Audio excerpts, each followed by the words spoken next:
Entscheidung zum Kampf, von Peter Stern stilisiert zum Schwur der Wiener.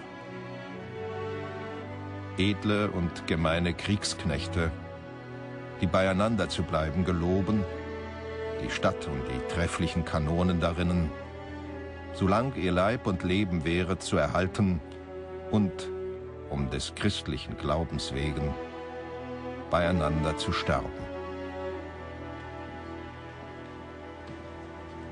Aber die Soldaten, die hier schwören, sind bezahlte Söldner in den Diensten Habsburgs. Es sind keine heiligen Krieger, die für ihren Glauben in den Tod gehen.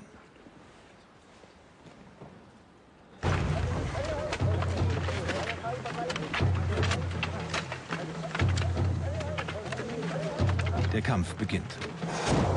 Die großen, mauerbrechenden Kanonen haben die Osmanen auf ihrem Vormarsch zwar zurücklassen müssen, doch mit kleineren Geschützen wird Wien nun unter Beschuss genommen.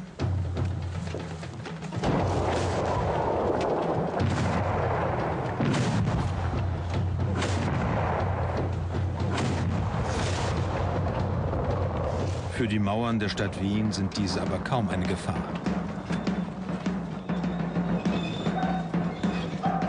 Gefährlicher sind die Kugeln, die in der Stadt einschlagen. Vom harten Pflaster prallen sie ab und richten großen Schaden an. In Wien werden die Straßen aufgerissen. Die Kugeln sinken nun in die weiche Erde.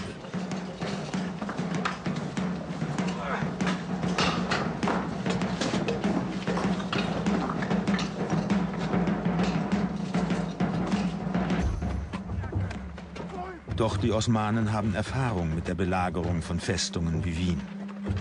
Die Kanonen sollen nur Angst verbreiten und die Bewohner Wiens nicht zur Ruhe kommen lassen. Die eigentliche Waffe der Türken: in Gräben und Tunneln arbeiten sie sich an die Stadt heran, um unter den Festungsmauern Sprengladungen zu zünden.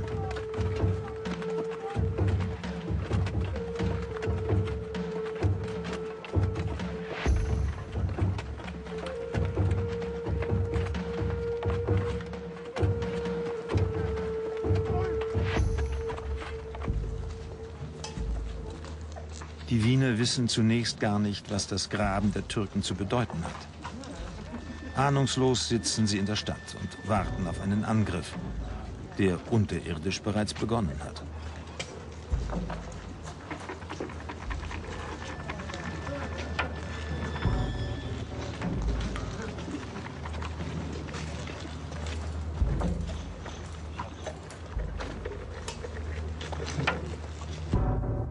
Das Prinzip: am Ende der Tunnel werden großräumige Kammern gegraben und mit Pulver gefüllt. Dann werden die Kammern mit einer Mauer verschlossen, um eine größtmögliche Verdichtung zu erreichen und den Rückschlag auf die eigenen Soldaten zu verhindern.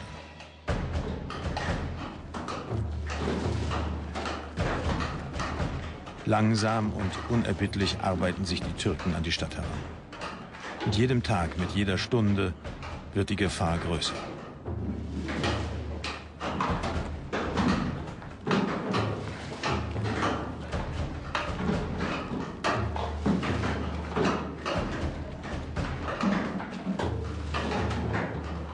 Während die Mineure die unterirdischen Schächte vorantreiben, spielt sich im Wiener Umland eine Tragödie ab.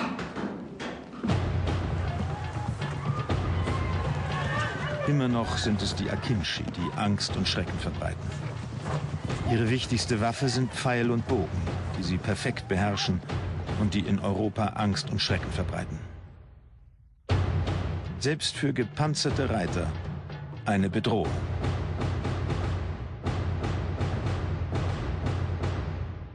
Sie haben gewartet, bis der das Schwertarm erhebt, und dann haben sie ihm hier unten reingeschossen. Oder in den Schlitz der Rüstung, also des Visiers. Die konnten vom galoppierenden Pferd aus so exakt schießen, dass sie auf den Schlitz im Helm gezielt haben. Im europäischen Denken war das eher die hinterlistige Waffe und nicht die ritterliche. Die Bögen der Osmanen sind Hightech-Waffen, die hohe Spannungen aushalten. Trotz ihrer handlichen Größe haben sie eine gewaltige Durchschlagskraft. Doch der Umgang mit ihnen ist schwierig.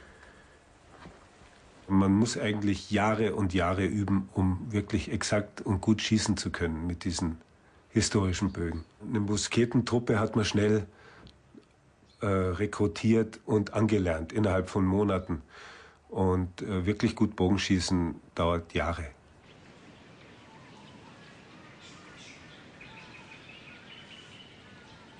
Dass die Osmanen in der Lage sind, vom galoppierenden Pferd aus auf ihre Gegner zu zielen, versetzt die Europäer am meisten in Erstaunen und Angst.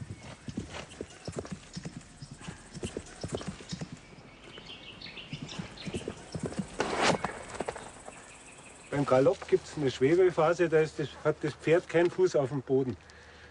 Und in dem Moment muss man schießen. Wenn man das nicht macht, dann kriegt man sonst einen Schlag, dass der Pfeil dann irgendwo hingeht.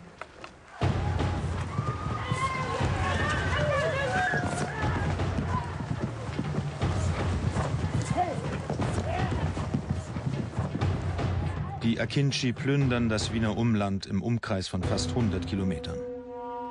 Das Schicksal der Bauern, schrecklicher Vorbote dessen, was auch Wien bevorzustehen scheint.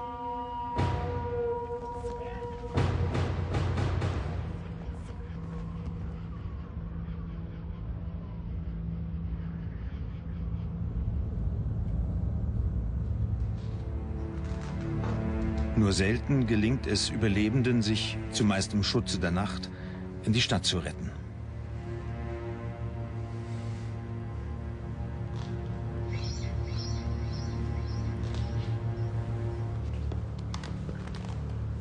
In seiner Chronik hält Peter Stern fest: Die Leute, viel tausend, jämmerlich ermordet, erschlagen und weggeführt. Die Kinder, aus der Mütter Leib geschnitten, weggeworfen oder auf die Spieße gesteckt. Die Jungfrauen bis in den Tod genötigt.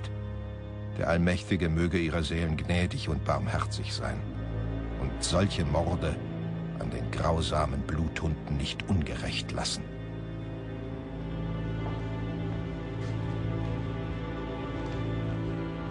Was Peter Stern über die raubenden, mordenden Akinci schreibt, wird das Türkenbild der Europäer prägen. Für Jahrhunderte. Das ist ein sehr typisches Zitat. Bluthund ist ein Wort, das sich durch 200-300 Jahre zieht. Die aufgespießten Säuglinge ist ein Bild, das man in sehr vielen Türkendrucken findet. Das waren quasi die Zeitungen dieser Zeit. Es wurden auf Holzschnitte Bilder eingeschnitzt, wo man versuchte, die Grausamkeit der Türken darzustellen. Und ein sehr beliebtes Motiv waren Säuglinge, die entweder auf Zaunpfähle gesteckt worden sind oder die auf Lanzen gespießt worden sind. Also diese Vorstellung, die noch unreife Frucht aus dem Leib der Mütter herausreißen, findet man sehr oft. Die Schändung der jungen Frauen ist ein Motiv, das sehr oft gefunden wird. Also insofern ist es ein sehr typisches Zitat. Die Grausamkeiten vor Wien sind real und bestätigt durch osmanische Berichte. Türkendrucke tragen die Nachricht über die Grausamkeiten nach ganz Europa. Für viele ist es das Einzige, was sie vom Osmanischen Reich wahrnehmen werden. Das Bild vom Türken als eines von Natur aus grausamen Wesens entsteht.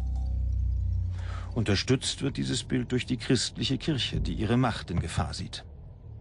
Einer derjenigen, die heftig gegen die Türken predigen, ist Martin Luther. Darum sei sicher, dass der Türke ärgster Zorn des Teufels wider das Christentum sei. Man sieht es auch, wie greulich er handelt, als sei er der zornige Teufel leibhaftig. Gerade erst ist in Deutschland der Bauernkrieg zu Ende gegangen. Die Bauern rebellieren gegen ihre soziale Not. Überlaufende Soldaten, aber auch Bauern, die ins Osmanische Reich übersiedeln, sind in dieser Zeit keine Seltenheit. Sie entfliehen einem sozialen System, das keinerlei Chance auf gesellschaftlichen Aufstieg bietet.